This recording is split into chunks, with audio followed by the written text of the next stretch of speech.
변방이 아닌 정치 중심에 서고 싶은 내 남자의 유쾌상쾌 통쾌 정치 토크쇼 정치일사. 오늘도 함께하는 분들 소개해드리겠습니다. 안녕하세요, 장성철입니다. 네, 전남 수천의 천하람입니다. 네, 안녕하세요, 김준우 변호사입니다. 네, 안녕하세요, 황근택입니다. 네, 저는 진행을 맡고 있는 아나운서 허유루입니다.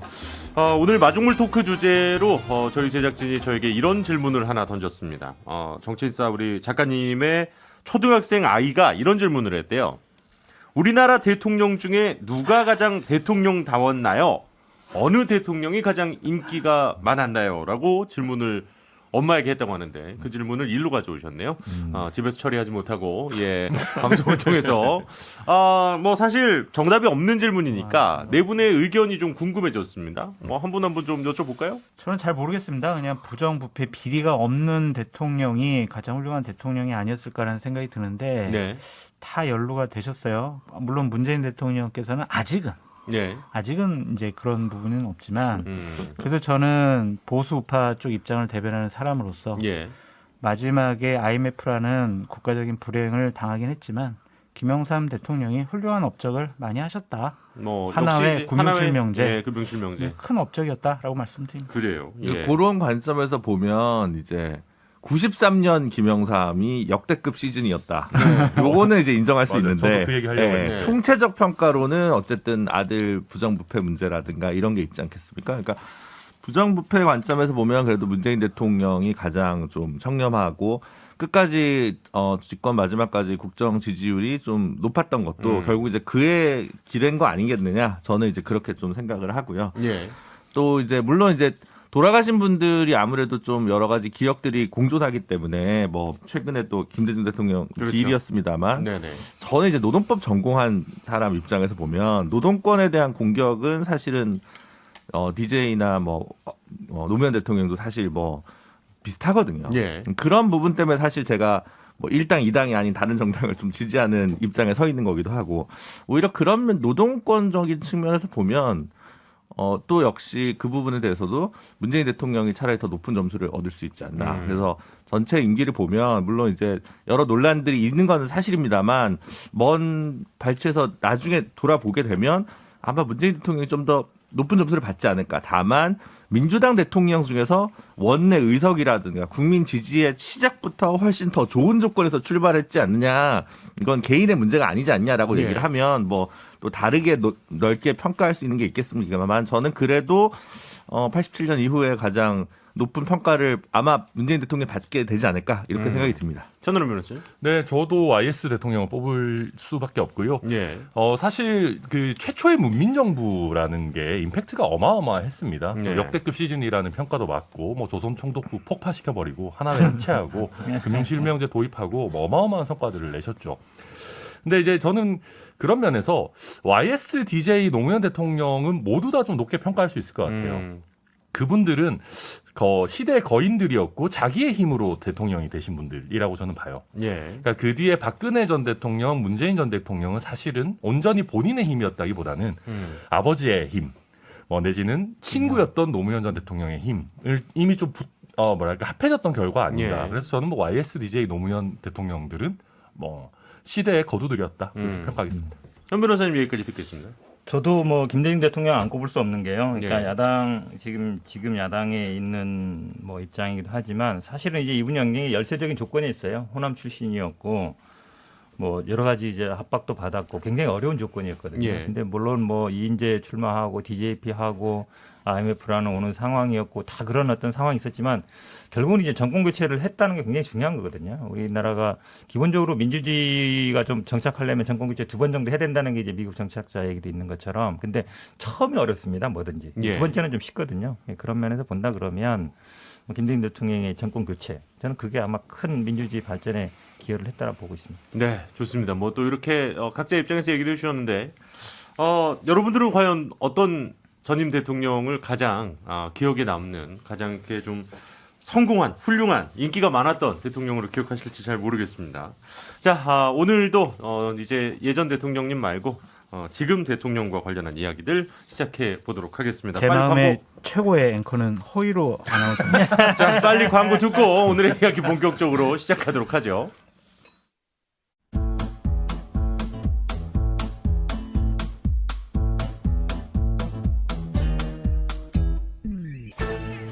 유쾌한 정치 토크쇼 정치인싸. 네, 정치인싸 함께하고 계십니다. 광고 직전에 장성철 소장님께서 정말 쓸데없는 얘기를 해주셔가지고 오늘 우리 첫 주제는 이겁니다. 역시 이번 주에 윤석열 대통령의 취임 100일 기자회견이 있었고요. 또 이제 광복절 기념해서 축사가 또 기념사가 있었죠. 이와 관련한 이야기들이 상당히 좀 많았었는데요. 먼저 그 얘기부터 하겠습니다. 취임 100일 기자회견이 있었습니다. 약 40분 조금 넘게 진행이 됐고 모두 발언으로 약 15분 정도 이 지난 정부의 지난 이번 정부의 100일간의 성과에 대한 이야기를 좀 많이 했었고요. 그리고 나서 이제 기자들과의 질의응답 시간이 좀 있었는데 요것도 좀 뒷말이 좀 있었습니다. 뭐 조금 비판적인 보도를 하는 기자들에게는 질문 기회가 주어지지 않았다. 뭐 이런 얘기가 나오면서 이게 조금 기자회견도 좀 밍숭맹숭했다. 조금 아픈 질문에 좀 시원하게 답하는 좀 그런 문답은 없었다. 뭐 이런 평가들도 좀 있었는데요. 어떤 거 좀 물어보고 싶으셨을까요? 네 분은 일단은 그 자리에 기자로 앉아 계셨었다면. 제가 기자면 이제 튀는 걸 안 좋아하니까 네. 조금 고답적인 뭐 예를 들면 이 정도 했을 것 같습니다. 김은경 전 환경부 장관이 블랙리스트로 구속됐는데 예. 그런 점에 비추어 보면 현재 지난 정부에서 임명된 고위직이나 공공기관 뭐 산하기관의 이사장이나 대표 뭐 이런 분들 임기 보장을 하는 게 맞지 않겠습니까? 어떻게 생각하십니까? 왜냐하면 권성동 원내대표나 이런 분들이 자꾸 이제 압박을 하거나 내려온다는 그런 이제 이야기가 많으니까 그런 부분과 관련해서 명확하게 대통령의 의사 표시를 좀 듣고 싶은 생각이 있었는데 예. 그런 질문이 나오지 않아서 좀 아쉬웠어요. 사실 지금 얘기해 주신 대로 그 전현희 국민권익위원장 같은 경우도 뭐 계속해서 뭐 정치적으로 감사원 감사가 나온다 뭐 이런 얘기를 하니까 또 한덕수 총리가 좀 그런 발언 자제해라 뭐 이제 이렇게까지 되면서 계속 지금 방통위원장과 어쨌든 국민권익위원장과 관련해서는 이야기가 지금 뭐 줄어들고 있지는 않은 것 같습니다. 근데 그런 거는 압박하는 것도 잘못인데 또 이렇게 버티고 있는 것도 부적절한 것 같아요. 이 얘기 시작하면 또 30분 네. 얘기하셔야 되는 거 아시죠? 예. 장 소장님은요? 저는 이준석 대표 얘기입니다. 이준석 대표에 대해서 대통령께서 권성동 원내대표에게 내부 총질이라는 단어를 쓰셨는데 어떠한 부분이 내부 총질이라고 생각하셨는지 지금도 그렇게 생각하시는지 궁금합니다. 정말 그렇게 물어보실 수 있으실 것 같으세요? 거기 네. 현장에 있었으면. 총질 당하는 거 아닙니까? 제가 과한 표현이었네. 정원 사실 이제 많은 분들이 좀 궁금했던 그러니까 그렇죠. 이준석 대표도 계속 얘기하고 있는 게 그런 부분이죠. 그러니까 왜 그거에 대해서 시원하게 말씀을 안 해주시냐, 뭐 이제 이런 내용들인데. 그러니까 원론적으로 말씀하시고 피해 가셨거든요. 예. 그것이 좀 저는 아쉬워요. 좀 유머라든지 아니면 이준석 대표가 좀 그 발언 때문에 좀 곤혹스러워졌는데 보다 더 큰 정치인으로 좀 거듭났으면 좋겠다. 덕담도 하셨으면 좋았을 것 같은데. 저는 이런 거 물어보고 예. 싶었을 것 같아요. 그 박순애 교육부 장관 관련해서 전 정권에서 이렇게 훌륭한 사람 보셨습니까? 했었는데 지금도 박순애 교육부 장관이 전 정부에서 본 적 없는 훌륭한 인물이라고 생각하시냐? 되게 목숨 걸고 방송들 하시네요. 두 분. 그게 아니라 저는 왜 그러냐면은 저는 우리 대통령에 대한 국민들의 기대가 떨어지기 시작한 결정적인 계기가 전 정부랑 비교하는 관점을 가져오면서라고 생각하거든요. 왜냐하면은 사실은 우리 정치 경험 없으신 윤석열 대통령을 국민들이 선택한 거는 기존의 정치 문법이랑은 좀 달라졌으면 좋겠다. 서로 이제 뭐 내로남불하고 서로 못하기 경쟁하고 이런 거 하지 말고 좀 달라진 정치를 보여주자라고 하는 건데 그게 결국 이제 문재인 정부랑 비교하기 시작하면서부터 저는 국민들의 기대가 좀 떨어졌다고 봐요. 그래서 결국 그런 거에 대해서 대통령께서 한 번 정도는 입장 정리를 하고 넘어가시는 게 좋지 않나. 뭐 그런 생각에서 드린 말씀입니다. 현 변호사님. 뭐 이게 아마 모든 분들이 얘기했을 것 같은데요. 뭐 김건희 여사 논란이겠죠 결국은 그 부분에 대해서 죄송합니다. 그러니까 제2부속실이라든지 아니면 특별감찰관이라든지 이런 얘기가 사실 나와야 되거든요. 제가 보기엔 아마 선제적으로도 할 수 있는 얘기예요. 기자들이 질문이 안 나오더라도. 근데 이런 부분 전혀 안 나오고 결국은 이걸 어떻게 할 거냐라는 얘기 전혀 없었거든요. 그런 부분 좀 아쉬운 것 같습니다. 사실 오늘 어제도 살짝 말씀을 드렸습니다만 현 변호사님이 그 요새 일정이 많으셔갖고 목이 조금 100% 컨디션은 아니라는 점. 목요일에 좀 많이 지난 목요일에도 좀 많이 힘드셨다고 제가 들어가지고 제가 봤을 때 정치인사 한 3년 하셨으면은 네네. 인생의 모든 기력을 쓰시지 않으셨을까.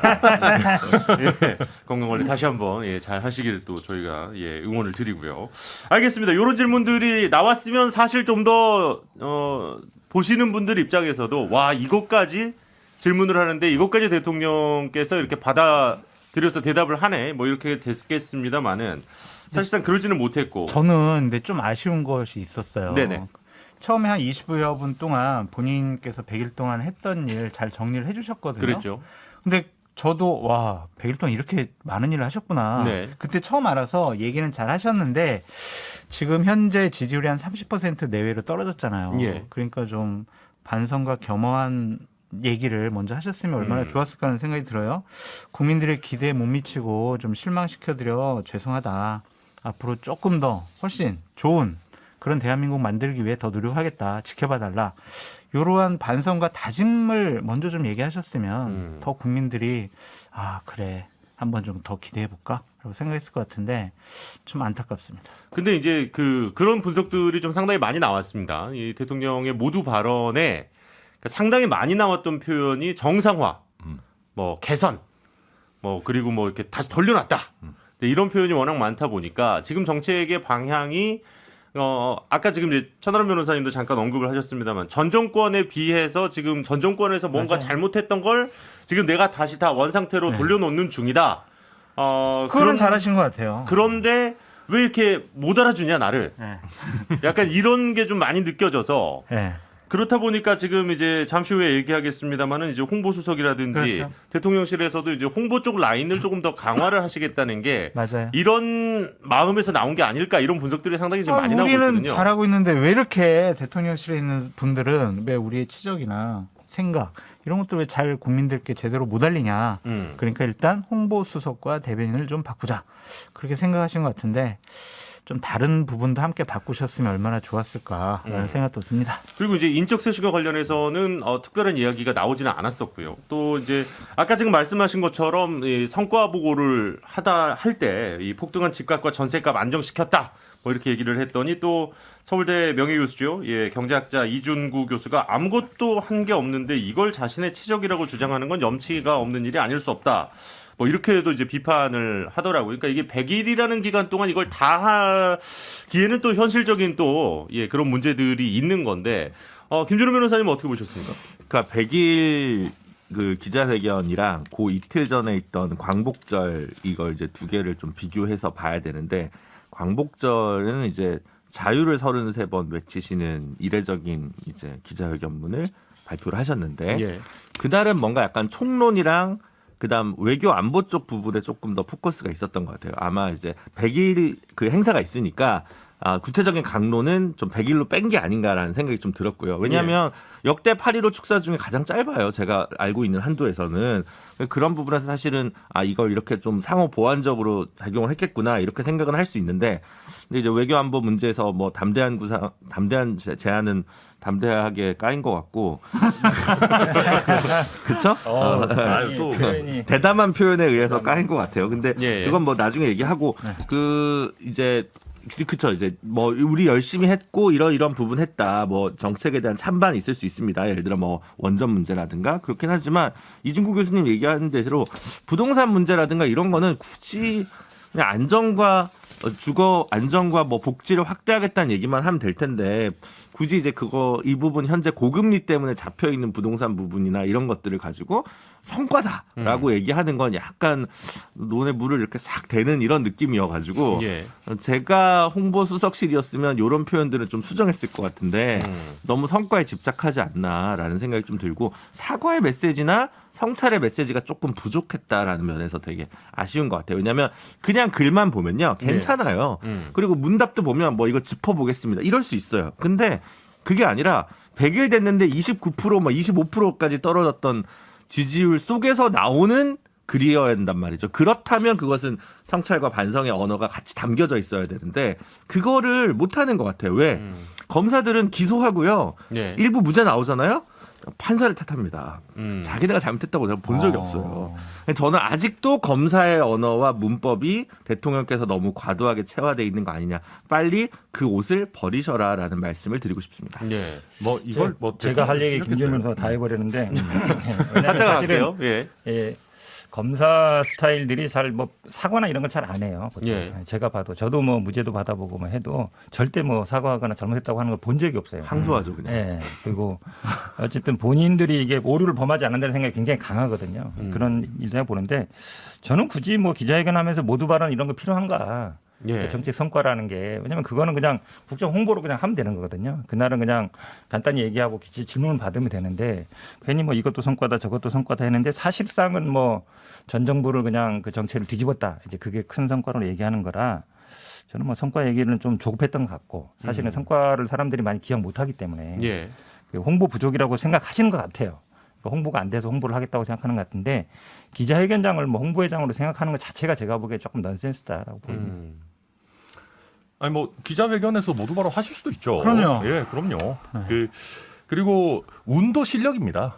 예. 예. 그러니까 사실 부동산 시장이 안정된 게 물론 고금리 뭐 그 금리의 이제 인상의 영향이 컸지만 그와 더불어서 시장에 이제는 우리가 부동산 정책을 뭐 약간 뭐랄까 시장 친화적으로 특별히 시장에 혼란을 주지 않는 방향으로 잘 운영하겠다라는 시그널을 준 것도 일부 영향을 미쳤을 수가 있고요. 그래서 뭐 100일 만에 부동산 값을 완전히 잡았다 이런 게 아니라 부동산 안정화되고 있다라는 얘기 정도는 뭐 할 수 있다라고 생각하고 그 외에 아무래도 정권 교체가 되고 특히 보수 정당의 정부가 수립이 되면 뭘 적극적으로 엄청 많이 하기보다는 예. 사실은 예를 들면 여기 기자회견문에 나왔지만 뭐 정부위원회를 줄여서 뭐 재정 지출을 줄이고 뭐 원전 같은 경우도 원전 정책을 뭐 정상화하고 이런 부분들이 초반에는 두드러질 수밖에 없습니다. 이제 뭐 저희가 이제 와가지고 갑자기 뭐 김영삼 대통령 얘기했습니다만 뭐 하나회 척결하고 뭐 조선총독부 부수고 이런 거 할 수 있는 시대는 지나갔거든요. 예.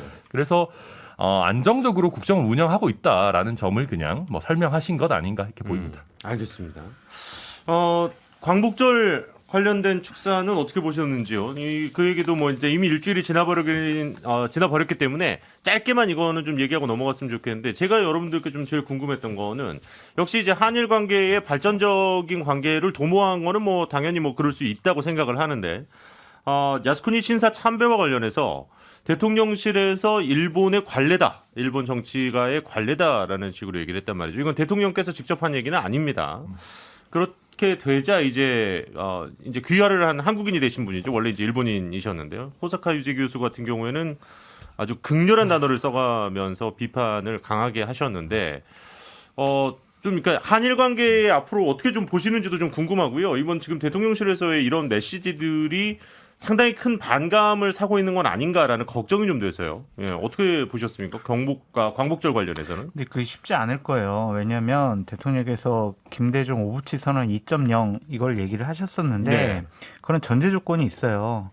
일본의 통렬한 사과와 반성이 전제 조건이에요. 그게 이제 오부치다마. 그렇죠. 김대중 오부치 그렇죠. 선언. 네. 네. 그것이 없는 한 우리 쪽에서 적극적인 미래로 한일 관계를 개선해서 나가겠다라는 그 다음 스텝으로 못 가요. 그런데 일본이 사과와 반성하겠습니까? 그래서 그걸 꺼낸 것 자체가 좀 잘못 잡으신 거 아니라는 좀 생각이 들고 그냥 경제 문제라든지 문화 문제라든지 이런 쪽에서의 교류 확대를 좀 더 강화하겠다? 그 정도가 되지 정치 쪽에서의 가까워진다는 것 자체가 그런 김대중 오부치 선언으로 얘기를 규정을 해버리시면 쉽지 않아 보여요. 내부에 대한민국의 반발이 상당히 심할 겁니다. 이건 뭐 아무래도 현 변호사님도 하실 얘기가 좀 있으실 것 같아요. 그렇죠. 왜냐하면 야스쿠니 문제는 뭐 사실 쉽지 않죠. 이건 뭐 항상 정치인들이 해왔는데 그거를 대통령실 관계자가 물론 익명으로 나왔습니다만 뭐 관례다라는 건 일본 측 얘기거든요. 일본이 항상 해오던 얘기인데 그거를 지금 저는 일본에 대해서 굉장히 좀 어찌 보면 저자세로 나가고 있다 이렇게 봅니다. 왜냐하면 이제 장관도 가고 계속 뭐 같이 할 거다 얘기하는데 일본 쪽에 그렇게 안 나오거든요. 지난번에 한일 원연맹 갔을 때도 보면 일본 의원이 우리는 뭐 우리가 형님이고 우리가 지도해야 된다 그런 인식 갖고 있거든요. 그러니까 예전에 뭐 김대중 오부치 때와는 완전 분위기가 다른 거죠. 그러면 일본이 지금 기본적으로 한일 관계 틀어진 게 물론 지금 뭐 배상 문제 이런 것도 있습니다만 그거에 대해서 보복 조치를 한 거 아닙니까? 예. 부품 수출 금지 조치 이런 걸 한 거기 때문에 그런 거에도 어느 정도 시그널이 나와야 돼요. 우리는 풀 수 있다든지 그런 거 일본은 사실은 니들이 알아서 좀 대책을 갖고 와봐. 우리가 좀 지켜볼게. 니들이 좀 잘하면 우리가 좀 얘기할 수 있고 이런 상황이거든요. 예. 그러니까 좀 저자세로 나오라는 거예요. 계속. 그런데 계속 이제 좀 우리 정부 측에서는 우리 잘하겠습니다. 계속 뭐 하겠습니다. 이러고 있으니까 일본이 보기에는 좀 더 갖고 와봐. 그럼 우리가 한번 생각해 볼게. 이런 태도에서는 전혀 변하지 않은 것 같아요. 그래서 제가 보기에 한일 관계 풀어가기 쉽지 않다. 그렇게 계속 또 저자세로 나가서 우리는 뭐 그럼 우리가 잘 해드리겠습니다. 문제 없습니다. 이렇게 나간다고 일본이 그래 고마워 우리가 잘해볼게 이렇게 나올 것 같지는 않아요. 그럼 우리가 좀 더 유화적인 제스처를 취하더라도 일본 정부의 입장이 크게 좀 전향적으로 바뀔 거라고 보지는 않으시는 거군요. 지금 어쨌든 뭐 징용 배상 문제라든지 이런 부분에 대해서 니들이 좀 대안을 내라. 그러니까 정부에서 그러니까 제가 보기엔 그런 것 같아요. 대한민국 정부에서 알아서 해라. 우리나라 일본 기업인들이 절대로 안 된다. 뭐 만약에 대한민국 정부에서 알아서 배상을 하고 그걸 뭐 구상하든지 그거는 우리랑 관계 없는 문제다라고까지 정도 가야 제가 보기에 일본이 움직이지. 그 전에는 지금 이제 말씀해주신 부분이 이제 미쓰비시 중공업 관련해서 이 박진 외교부 장관이 또 이제 국회에 나와서 답변을 했었죠. 그러니까 외교부에서 한일 관계를 그러니까 저희가 좀 먼저 좀 잘 정리를 해 보려고 한다라는 식의 이제 서한을 이제 보내니까 이게 지금 재판 결과에 당연히 영향이 가는 게 아니냐라는 게 이제 피해자 측의 입장이고 외교부에서는 그럴 의도는 없었다라고 지금 이야기를 한 사정이 또 있었습니다.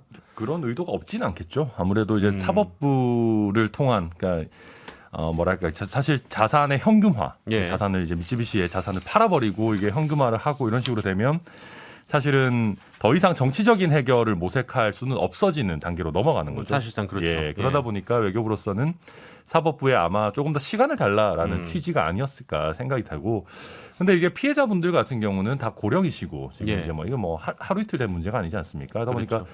시간 도대체 언제까지 줄 수 있느냐 하는 문제가 있는 것이고, 그래서 아마 뭐 새로운 정부가 출범했고 새로운 외교부지 않습니까? 뭐 나름대로 노력은 해보겠지만은 사법부가 이거를 시간을 무한정 주지는 않을 겁니다. 그래서 결국은 근데 일본의 방금 현 변호사님 말씀하신 대로 일본의 어떤 나름대로의 전향적인 태도 변경이 있어야 되는데 그게 얼마나 나올지는 저도 솔직히 잘 모르겠습니다. 그러니까 일본 문제, 북한 문제 관련해서 외교 안보는 보수가 더 유능하다라는 프레임을 계속 보수 진영에서는 제기를 해왔고 그랬는데 과연 어떨지 뭐 아직 100일 가지고 평가하기는 이릅니다만 그렇게 전망이 장밋빛으로 보이진 않습니다. 지금.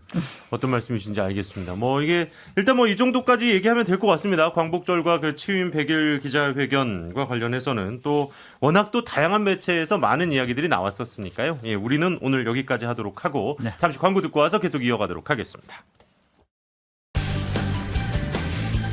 지금 여러분께서는 유쾌한 정치 토크쇼 정치 인사를 듣고 계십니다.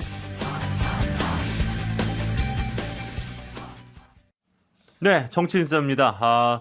광고 전에 저희가 이제 광복절과 취임 100일 기자회견 관련된 이야기를 좀 나눴었는데요. 그러다 보니까 앞서 짧게 나왔던 얘기 정리는 좀 짚고 넘어가야 될 것 같아서요. 역시나 지금 국정에 대해서 홍보가 조금 부족하다라고 대통령실에서 느끼셨는지 이제 홍보수석 교체가 얘기가 나오고 있는데 뭐 역시 가장 유력한 게 당선인 시절에 대변인을 맡았던 김은혜 전 의원이 지금 거론되고 있습니다. 뭐 거의 확실하다라는 게 이제 거의 확실 뭔가 형용 모수 아닙니까 이거? 그렇긴 하죠. 아니, 거론이 지금 몇 주째 하는 거예요 지금? 뭐 갑니까? 어떻게 좀 두 분이 얘기해 주셔야 될 것 같아요. 예. 그 홍보 특보를 맡는 것에 대해서는 본인이 좀 꺼려했던 것 같아요. 왜냐하면 홍보 수석이 있고 대변인이 있는 상황에서 홍보 특보가 대통령실에 들어가서 홍보 라인, 대변인 라인, 공보 라인을 장악하기가 어려워요. 그래서 나는 홍보 특보 안 맡고 홍보 수석을 맡겠다. 그리고 대변인도 강인선 대변인 빼라. 그런 식의 어떠한 협의가 있었던 것 같아요. 그래서 그쪽으로 다 정리가 돼서 일각에서는 뭐 홍보 수석과 대변인직을 같이 맡고 강인선 대변인은 외신 대변인으로 뺀다. 이런 얘기까지 나오고 있지 않습니까? 그러니까 그런 것들을 보면 확실하게 이제 김은혜 수석이 되는 것 같다라는 생각이 드는데 꼭 이래야 됩니까? 그러니까 저는 저한테 물어보세요. 김은혜 홍보수석이 그러니까 대변인 홍보 라인에서는 정말 최고의 보수파의 전문가는 맞아요. 정말 적임자예요. 정말 제일 잘할 거예요. 이분보다 잘할 분은 없어요. 그래서 정말 전문적인 적재적소에 능력 있는 사람을 잘 배치했다라고 생각이 드는데 이분 대통령 후보 시절에 대변인 했어요. 그러다가 인수위 시절에 대변인하고 경기도지사 후보로 내보냈어요. 그러다가 이제 다시 홍보수석으로 와요. 이게 너무 돌려막기 아닌가요? 이분밖에 없나요? 능력 있는 분이? 최적임자라면서요. 아니 그러니까 저는 경기도지사 후보로 나간 거 자체를 좀 문제 삼고 싶은데 이분이 가장 잘할 수 있는 거는 그 공보 라인 쪽이지 왜 이렇게 경기도지사를 내보냈을까? 아니 그럼 경선에서 승리를 하셨으니까 나가신 거죠? 경선 승리에 상당한 외부적인 다른 힘들이 그건 저한테 얘기하지 마시고요. 갑자기 갑자기 이거 우리 한 석 달 전 방송을 지방선거 전에 하던 얘기를 이제 와서 하시면 어떡합니까? 유승민 대표 한번 부를까요? 아니, 그렇다고요. 예. 그러면서 지금 정책기획 수석도 좀 신설한다는 얘기가 들리고 있습니다. 그래서 3실장 7수석 체제로의 개편 얘기가 지금 나오고 있어요. 그러니까 사실 제일 먼저 그 용산으로 대통령실을 이전을 했을 때 윤석열 대통령이 강조했던 지점 중에 하나가 대통령실의 축소 규모를 줄이겠다. 그래서 뭐 민정수석도 없애고 뭐 제2부속실도 없애고 이런 부서들을 다 없애겠다라고 이제 얘기를 했었는데 다시 조금 회귀하는 거 아니냐 이런 의견들도 그렇죠. 있더라고요. 일 해보니까 이제 잘 안 되는 거죠. 또 아마 지난번에 뭐 5세 입학 문제 때부터 정책 분야가 좀 필요하다는 얘기 있었고 사실은 청와대 정책 기능이 굉장히 중요합니다. 예. 이번에 제가 좀 주의 깊게 본 게 이 신도시 일기 이걸 얘기하면서 그거를 경제수석이 와서 발표하더라고요. 그래서 이게 부동산 문제도 이제 경제 문제로 하나로 들어가는 건가 이 생각이 들던데 사실은 그런 거는 이제 정책수석이 하는 게 맞거든요. 왜냐하면 부처 간의 조율이 필요합니다. 이제 공급이라든지 아니면 뭐 재정부라든지 이걸 조율을 해야 되는 거니까. 그러니까 단순히 이제 부동산을 공급하는 문제가 아니잖아요. 신도시 문제는 이제 걸린 문제니까. 그런 문제 본다 그러면 정책수석실은 당연히 필요한 건데 근데 지금 이제 수석급으로 하고 있는데 예전에는 이제 정책실이었잖아요. 그러니까 나중에는 아마 고민할 것 같아요.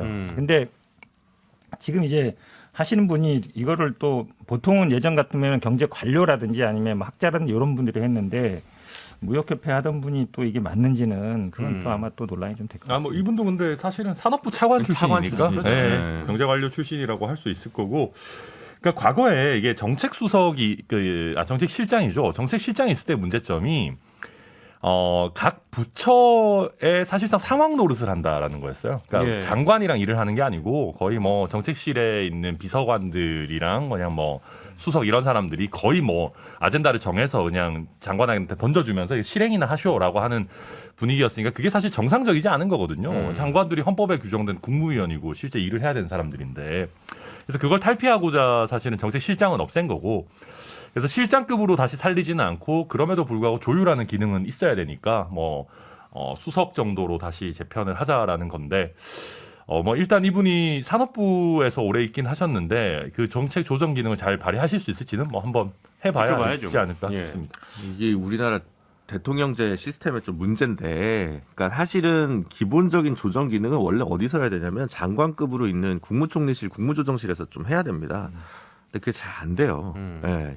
힘이 없어요. 국무조정실장이. 최종 결정권이 아무래도 대통령실에 밀집돼 그리고 있으니까요. 아니면 이제 집행 기능은 부처에서 하더라도 기획 기능을 그동안 청와대에서 대통령실에서 했으니까 비판을 받았으니까 그걸 좀 하면 사실 사람 숫자는 충분히 중앙부처에 사람이 있습니다. 네. 근데 대통령실 청와대는 항상 사람이 좀 부족해요. 그리고 가끔 에이스가 와도 청와대에 오면 훨씬 일이 많아요. 그러니까 원래 하던 일이 많다는 거죠. 근데 사람을 줄였어요. 그럼 일이 안 되죠. 그러면 그 일을 정확하게 부처로 나눠줘야 돼요. 예. 물론 지금 뭐 인사검증은 법무부에 내리고 민정에 경찰 관리하는 건 행안부 경찰국에 내렸다고 치면 그거 말고도 빠지는 게 되게 많거든요. 예. 그러면 장관한테 진짜 힘있게 권한을 주고 알아서 해라라고 얘기를 하면 문제가 안 될 텐데 이게 정확하게 힘 있는 장관에게 뭐 권한을 못 주고 있는 거죠. 어떻게 보면.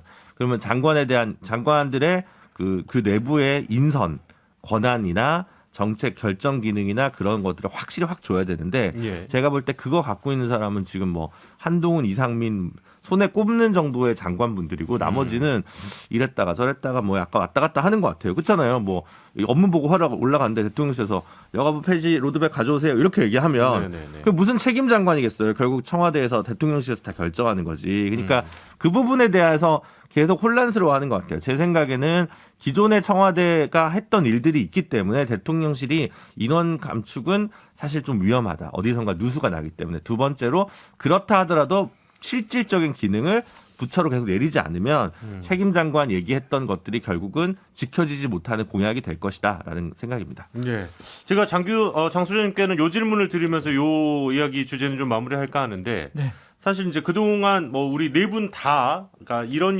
인사들은 조금 교체를 하시는 게 여러 가지로 이제 국정이라든지 지지율에 도움이 될 것 같다라는 이야기를 사실상 하셨어요. 뭐 대표적으로 이제 거론하진 않겠습니다만 이제 인터뷰라든지 이런 부분에서 조금 설화가 많으셨던 분들이 좀 있지 않았습니까? 강승대 수석 말씀하신 거 아니에요? 쇄신의 규모 어느 정도로 예상하십니까? 아마 이제 오늘 내일이면 이제 나올 것 같은데요. 보충 정도가 될 것 같아요. 그러면은 이제 약간 사실상 전면 쇄신을 기대하셨던 걸로 제가 느끼고 있었는데. 그렇죠. 저는 비서실장 바뀌어야 된다, 홍보수석 바뀌어야 된다, 시민사회 수석 바뀌어야 된다, 대변인 바뀌어야 된다, 정무수석 바뀌어야 된다. 일대 확실한 개편이 필요하다. 그런 이미지를 국민들께 주는 게 중요하다고 말씀을 드렸는데 대통령께서는 그거보다는 어쨌든 100일밖에 안 됐으니까 예. 좀 더 시간을 주자. 홍보 기능이 좀 약한 것 같으니까 최고의 전문가 김은혜 수석을 좀 보강을 하자. 이런 것 같은데 시간 문제가 아닐까 싶습니다. 예.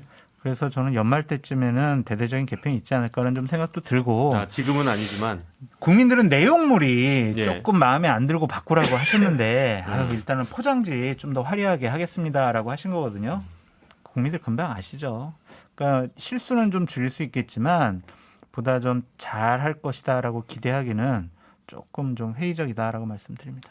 뭐 이것과 관련해서 더 보태고 싶은 얘기 있으십니까? 초반에 그 다문화 무슨 종교 비서관인가요? 그래서 후임 임명 안 되지 않았나요? 들어본 적은 없어요. 네, 그러니까 제가 알기로는 원래 구상대로도 내각도 그렇지만 대통령실도 아직 전부 다 그 인선이 마무리된 것 같지는 않거든요. 예. 그러니까 지금 뭐 교체 수요도 많겠지만 일단 빈자리 채우는 것부터 먼저 하시라. 그래서 제가 계속 남은 임기 채운 분들 자꾸 내보내라고 하지 말고 빈자리부터 먼저 채우고 나서 그다음 뭐 교체를 고민을 하셔야지라는 생각도 되게 많이 듭니다. 네. 근데 이제 뭐 일단 김은혜 수석이 들어가면은 제 생각에는 실점은 많이 줄일 수 있을 거예요. 네네네. 네, 근데 이제 국민들이 원하시는 거는 실점을 줄이는 게 아니고 완전히 좀 쇄신해가지고 득점을 좀 했으면 좋겠다. 특히 저희 당 같은 경우에는 대통령 지지율이 올라가야 되거든요. 그렇죠. 그래서 그런 부분의 쇄신이 사실은 저도 좀 있었으면 좋겠습니다. 알겠습니다. 이제 또 다음 주제로 좀 넘어가겠습니다. 뭐 많은 분들이 기다리셨는지는 모르겠습니다만 약간 이럴 때 스포츠 중계할 때는 오래 기다리셨습니다. 이 얘기를 꼭 하고 넘어가거든요. 뭐 하시려고 그래요? 정기국회가 드디어 그 열립니다. 기다리셨을까요? 그러니까요. 예. 네. 정기국회 근데 필요하잖아요. 당연히 네, 정기국회는 너무나도 중요하고 이제 민생법안 관련해서도 처리해야 될 게 얼마나 지금 산더미입니까? 이 자리에 계신 분들 중에서 제가 법안 같은 경우에 심사하고 발의하고 이런 것들은 저밖에 없었다라고 그렇죠. 제 자랑을 좀 잠깐 해보겠습니다. 자, 드디어 이제 정기국회 의사 일정에 합의를 했습니다. 뭐 구체적인 거는 뭐 이제 뭐 몇 번의 뭐 이렇게 전체 회의가 있고 뭐 이제 여야 뭐 이제 발표가 있고 뭐 이제 이런 거 다 있는데 뭐 그게 중요한 건 아닌 것 같고요. 이 분위기가 일단 조금 제일 먼저 궁금합니다. 아무래도 지금 여소야대 아니겠습니까? 네.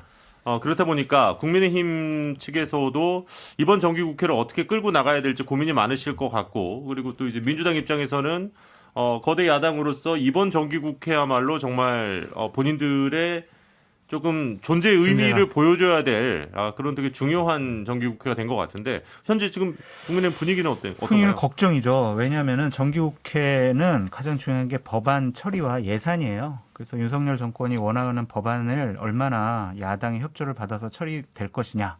그리고 윤석열 정권이 내년도에 할 여러 가지 사업들에 대해서 예산을 얼마나 잘 뒷받침을 해주느냐 그 두 가지인데 결정적인 변수가 있어요. 그러니까 물론 금요일 날 대통령께서 국회 의장단 초청해서 법안 좀 잘 좀 처리 좀 해주세요. 협치 좀 해주세요. 이렇게 부탁은 하셨지만 결정적인 변수가 뭐냐면 이재명 후보가 당대표가 돼요. 그랬는데 기소가 돼요. 그러면은 민주당이 정기국회에서 법안 처리라든지 예산안을 협조 안 해줄 것 같아요. 그러니까 국회는 완전히 정말 이재명 후보 구하기, 지키기 그 국회의 싸움의 장으로 변질되지 제대로 된 국정감사, 제대로 된 법안 처리 심사, 예산안 처리 이것이 상당히 불가능해질 것 같다. 그래서 참 그러니까 일단 지금 걱정되고 얘기하신 우려스럽습니다. 거는 어쨌든 당헌 80조를 개정을 안 한 걸로 이제 결정이 났기 때문에 기소만 되더라도 이제 정지가 된다라는 건데 당 대표가 이제 된다는 가정을 하고 지금 얘기를 해주신 거고요. 네. 반면에 민주당 분위기는 좀 어떤지도 궁금합니다, 현 변호사님. 일단 좀 이따 할게요. 괜찮으신가요? 네네네. 네, 좀 할까요? 일단 그 대통령께서 지금 국정 어떤 과제로서 밀어붙이고 있는 예를 들면 세제 개편 같은 부분들 예. 이건 다 세법 개정이 필요한 사안들입니다. 그렇죠. 그래서 이게 과연 야당의 협조가 이루어질 것인가가 봐야 되고요. 그 외에도 사실 지뢰밭이 많습니다. 예컨대 행안부의 경찰국 신설 관련해 가지고 민주당에서 뭐 장관 탄핵까지는 아니더라도 경찰국 신설을 무력화하는 입법 같은 것들을 시도할 여지가 분명히 있을 것 같고요. 그 다음에 뭐 예를 들면 검수완박 같은 경우도 예. 사실 검수완박을 사실상 무력화하는 시행령 개정 같은 것들을 한동훈 장관이 추진하고 있는데 예. 이런 것들도 야당에서 또 다시 한번 이거를 뭐 문제 제기해서 입법으로 해결하자라고 할 수도 있을 겁니다. 그러면은 지금 계속 법안 대 시행령끼리 맞붙게 되는 상황이 발생할 수도 있다고 보시는 거네요. 저는 이번 정기국회에서 그게 현실화되진 않더라도 왜냐하면 그게 서로 약간 건드리기 좀 부담스러운 주제들입니다. 예를 들면 민주당도 다시 검수완박을 뭐 더 빡세게 해가지고 저희가 완수하겠다 이런 게 사실 지금 간단한 문제는 아니거든요. 예. 그럼에도 불구하고 이거는 언제든지 터질 수 있는 이슈들이고 지금 사실 민주당의 지지층이 이게 그 매운맛을 좋아하시는 분들이 굉장히 많아요. 예. 그러다 보니까 이건 언제든지 튀어나올 수 있는 이슈들이다. 저는 그렇게 봅니다. 결국은 이제 협상과 소통이 어떻게 되느냐잖아요. 이제 정기국회 과정은 누가 원칙 있는 타협, 성과 있는 협상을 해내느냐의 문제입니다. 그런데 변수가 좀 있어요. 일단은 아까 시행령 정치, 그 검수완박 관련 무력화 한동훈 시행령과 경찰국 설치와 관련된 행안부 관련 시행령, 그리고 김순호 국장의 임명 문제. 예. 제가 볼 때는 여기서 이 대립의 언어를 좀 버려려면 아직도 뭐 장관급도 아니고 이 김순호 경찰국장을 계속 임명을 강행하는 그 저로서는 좀 이해하기 어렵습니다. 지금 이 시점에서 정기국회를 맞이할 때 그거는 이제 임명 철회라든가 뭐 이런, 물론 경찰국이 지금 정확히 설치된 건 아닙니다만 설치됐죠. 설치됐으니까 네. 이걸 내려야 된다는 거고 뭘 줄 거냐는 거죠. 그냥 자기는 지금 홍보를 열심히 해서 국민 여론을 힘입어서 민주당을 압박하면 된다라고 생각할 문제인데 생각하는 것 같은데 그러면 곤란할 것 같고요. 예. 그래서 그 태도를 좀 바꾸셔야 된다, 대통령실에서. 그리고 여당은 지금 고민이 뭐냐면 몇 달 안 됐습니다. 권성동 원내대표가 검찰개혁 관련한 법안 합의해주고 왔는데 예. 엎었단 말이죠. 네네. 그럼 과연 권성동 원내대표는 어떤 협상 권한을 갖고 있느냐라고 민주당에서 의구심을 가질 수가 있어요. 그러니까 신기한 일들이 많았어요. 그래서 여당에서도 사실은 권성동 원내대표한테 어쨌든 재신임을 했으면 각종 협상 테이블에서 권한을 좀 줘야 됩니다. 예. 그렇지 않으면 돌아가질 않아요.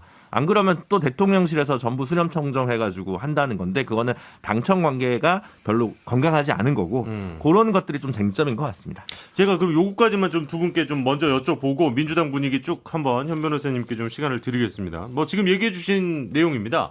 권성동 원내대표가 재신임을 받았죠. 그리고 지금 또 뭐 얘기가 어쨌든 있습니다만 비대위원까지 합류를 했습니다. 이렇게 되면 어떻습니까? 당내 리더십 회복을 좀 한 거라고 봐야 됩니까? 이게 정우택 의원 같은 경우는 뭐 이거 비대위원 합류는 넌센스다 뭐 이러면서 내부에서도 어쨌든 반발 기류도 좀 있는 것 같아서요. 반발 기류는 있지만 기류밖에 없어요.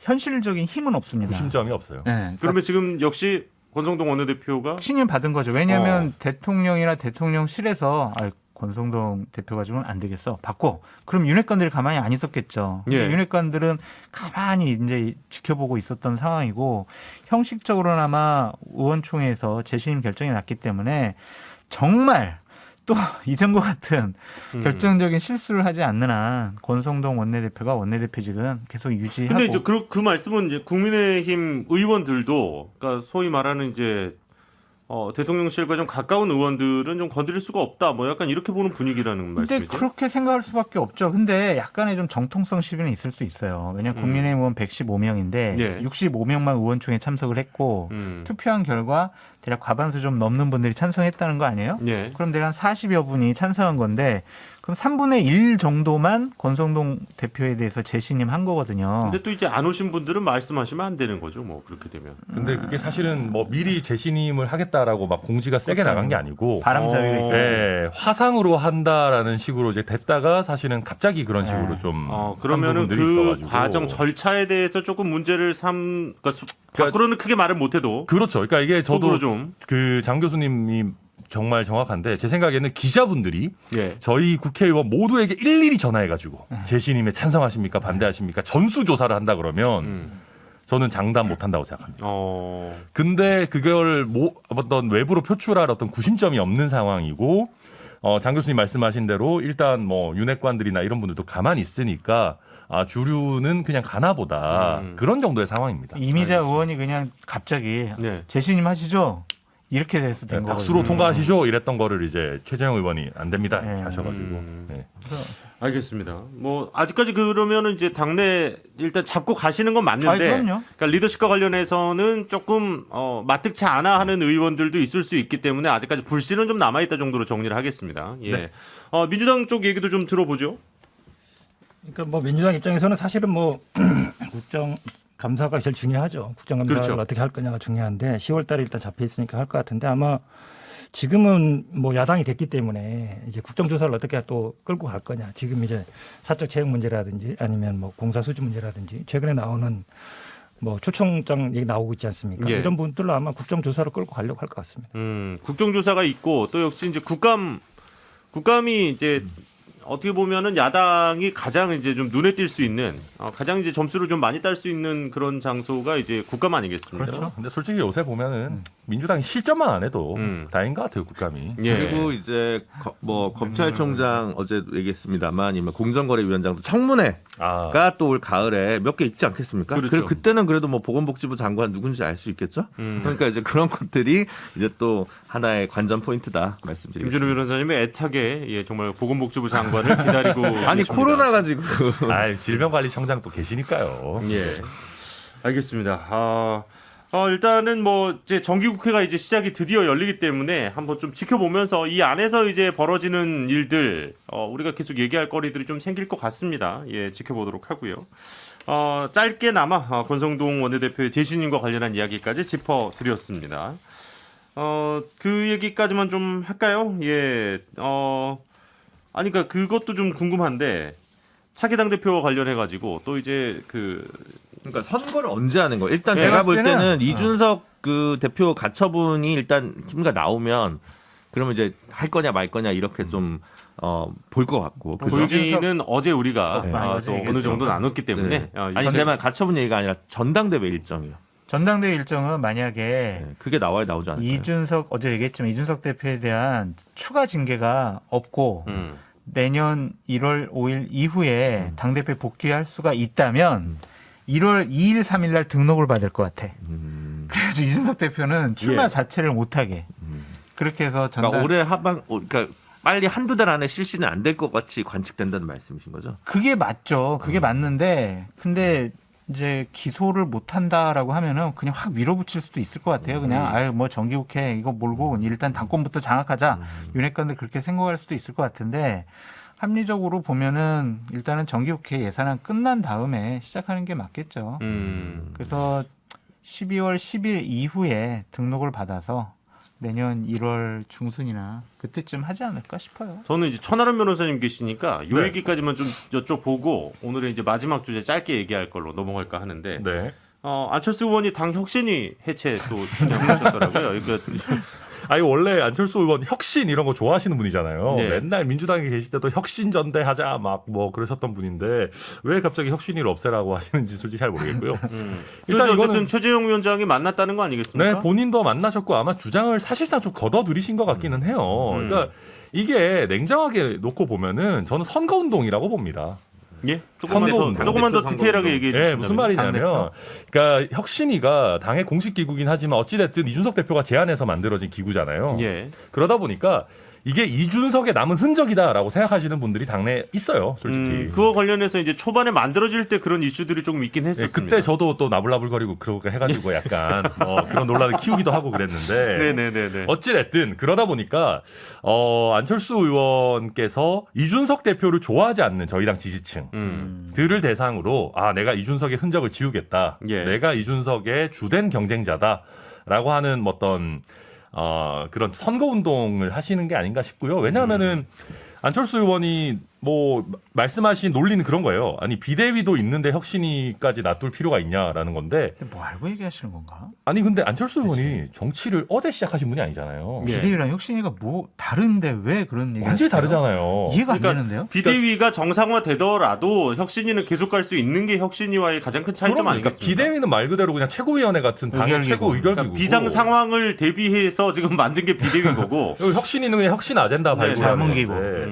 그러니까 어찌 됐든 그러니까 이렇게 약간 이해하기가 어려운 명분을 대시다 보니까 이게 그거는 그냥 약간 명분이고 사실상의 조금 이거지. 뭐요? 나 이준석 싫으니까 이준석 흔적 다 지워버려. 제가 한 말이 그건데 그걸 그렇게 너무 러프하게 직설- 말씀하시면 어떡합니까? 직설적으로 얘기하면 안 되나요? 알겠습니다. 혁신위는 이제 언제까지 근데 있어요? 연말까지 있습니다. 연말까지. 그러면 일단은 비대위가 내년 1월까지라고 본다면은 또 이렇게 자연스럽게 또 정리가 될 수도 있는 문제겠네요. 네? 그 그리고 부분은. 1차 혁신안이 아마 8월 중에는 나올 거니까 알겠습니다. 그걸 어떻게 할지 봐야 되겠죠. 예, 오늘의 마지막 이야기 짧게 네 분께 의견 듣고 마무리하도록 하겠습니다. 욕분인 수첩 가져가 봐야 뭐가 있겠냐라는 게 이제 박지원 전 국정원장의 이야기였는데요.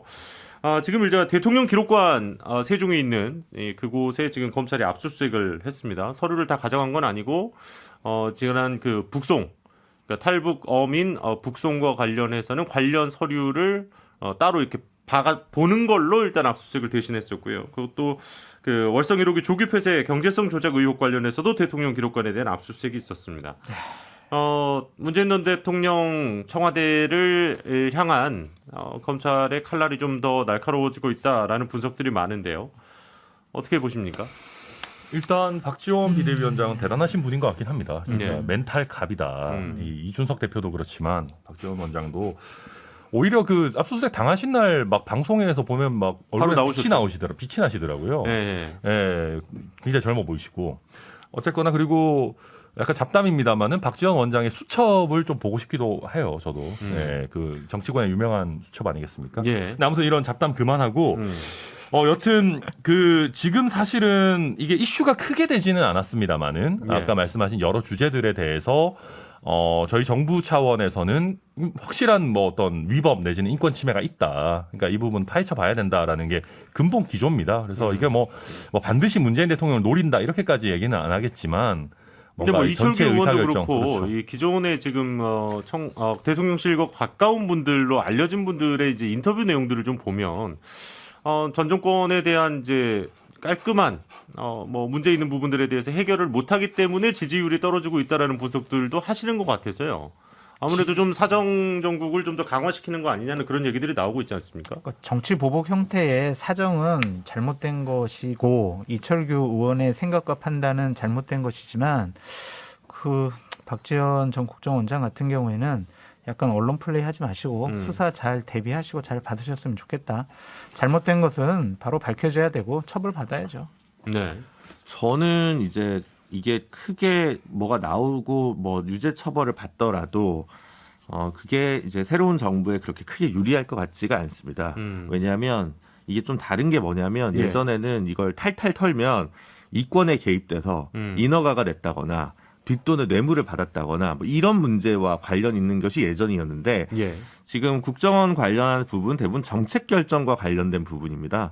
월성 1호기도 마찬가지입니다. 이게 경제성 조작된다고 해서 갑자기 뭐 재생에너지 업체한테 뒷돈 받고 지금 원전을 폐쇄하는 게 아니거든요. 그러니까 이건 정책적이고 철학적인 문제에 관련해서 사법 판단을 받을 문제. 물론 절차적 위반이 있다고 한다면 일부 형사처벌은 받겠습니다만 그 정도 문제이기 때문에 나쁜 사람 처벌했어라고 얘기하는 게 아니라 오히려 정치보복 프레임에서 자유롭기 어렵기 때문에 이거에 대해서 너무 기대하는 게 좋지 않을 거다 보수층에서라는 생각입니다. 네. 뭐, 어느 정도 예상은 되는 거죠. 왜냐하면 지금 대통령실 기록관도 보면 대전지검하고 중앙지검에서 갔는데 같이 갔다는 거 아닙니까? 예. 그러니까 어느 정도 이제 미리 다 사전에 조율이 됐다는 건데 뭐 글쎄요, 뭐 수사할 줄 아는 게 수사밖에 없으니까 이걸 하겠다는 건데 내용이 지금 말씀처럼 탈북 어민에 대해서 수사 결과가 어떤 결과가 나오더라도 그분들을 과연 우리가 품었어야 되느냐 이 논란이 되는 거고 원전 같은 경우에 사실은 뭐 이것도 논란이 되는 부분입니다. 왜냐하면 그 경제성 평가라는 부분을 어떻게 볼 거냐라는 부분이라서 자꾸 어디 보면 판단 영역, 대통령의 통치행위라든지 아니면 정책적인 부분에 자꾸 들어가는 게 제가 보기에 뭐 나올 게 별거 있겠나. 그리고 박지원 원장 같은 경우도 본인이 할 수 있죠, 당연히. 왜냐하면 뭐 수사를 받는 사람이 당연히 장의 방어권 행사할 수 있는 거 아닙니까? 그러니까 이게 뭐 언론 프레이가 아니라요. 오히려 뭐 언론 프레이는 검찰에서 하는 것 같고 뭐 최소한의 방어 조치 아닌가 이렇게 보고 있습니다. 아니 근데 이게 뭐 그 강제 북송 논란을 저희 얘기 많이 했으니까. 네네네. 근데 경제성 평가 이거 만약에 진짜로 어떤 정치적인 외압에 의해서 평가 결과를 조작했다면 심각한 문제입니다. 그러니까 이게 물론 뭐 김 변호사님 말씀하신 것처럼 뒷돈 받고 이런 것만큼 국민들의 공분을 바로 일으키는 건 아니지만 네네. 아니 경제성 평가 이거 왜 합니까? 우리 예산이 정말 제대로 쓰여지는지 어떤 정책 평가에 대해서 그러니까 객관적인 평가를 하려고 하는 거잖아요. 이거 만약에 이거를 조작하는 게 뭐 별일 아니야. 이거 뭐 대통령 국정 철학에 따라서 그냥 이거 뭐 좀 흔들 수도 있지.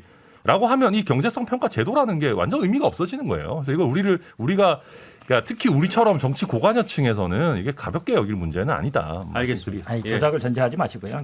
이 사실은 원전 평가에서 중요한 거는 폐기물이라든지 이런 것들을 어떻게 평가한 거냐 그 문제예요. 그러니까 원전 폐기물을 그냥 한번 없어지는 게 아니라 이게 뭐 수십 년 동안 보관해야 되는 그런 비용 다 따지면 경제성이 떨어질 수도 있는 거고 그냥 판단의 문제거든요. 당연히 뭐 서류를 조작하거나 예를 들어서 그 수치 자체를 움직였으면 문제가 되는데 그런 게 아닌 가능성이 더 높은 거죠. 지켜보시죠. 지켜봐요. 이것도 뭐 결과를 일단 한번 보시죠. 네. 알겠습니다. 뭐 오늘 이 정도면 충분한 것 같습니다. 오늘 아주 다양한 이야기들을 좀 했었는데 일단 뭐 지난 이 광복절과 취임 100일 기자회견부터 또 이 여야의 국회 정기국회 관련된 이야기까지 쭉 나눠봤습니다.